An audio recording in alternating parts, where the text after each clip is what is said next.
3 match সিরিজের প্রথম ওয়ানডেতে শুরুতেই ব্যাটিং বিপর্যয়ে পড়েছিল বাংলাদেশ নারী দল, কিন্তু শারমিন আক্তারের দুর্দান্ত 50 এবং স্বর্ণা সোভানার ছোট কিন্তু কার্যকর ইনিংসে ম্যাচের নিয়ন্ত্রণ নিজেদের হাতে নিয়ে আসে স্বাগতিকরা। শেষ দিকে মাত্র 2 রানে 4 উইকেট হারিয়ে ম্যাচে নাটকীয় মোড় এলেও শেষ পর্যন্ত 3 উইকেট হাতে রেখে জয়ের বন্দরে পৌঁছে যায় বাংলাদেশ।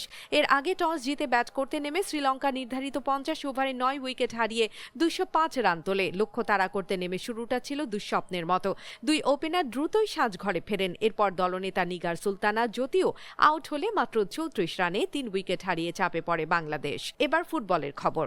ইংলিশ প্রিমিয়ার লিগ মৌসুম শেষের পথে, আর শিরোপা লড়াই এখন তীব্র উত্তেজনায়। রোববার ম্যানচেস্টার সিটি আর্সেনালকে হারিয়ে দৌড়ে সমান তালে টিকে আছে। আর্সেনালের হাতে বাকি 5 ম্যাচ, সিটির 6টি। দুই দলের ব্যবধান মাত্র 3 পয়েন্ট। বুধবার বার্নলির বিপক্ষে ম্যান সিটি জিতলে পয়েন্টের সমতা হবে, দুই দলেরই পয়েন্ট দাঁড়াবে 70। তবে গোল পার্থক্যে পিছিয়ে থাকায় আর্সেনাল শীর্ষস্থান হারাবে। দুই দলের গোল ব্যবধানের পার্থক্য এখন মাত্র একটি।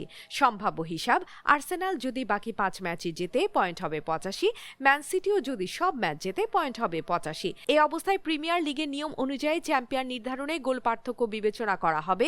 যার গোল ব্যবধান বেশি থাকবে তারাই হবে শিরোপা জয়ী।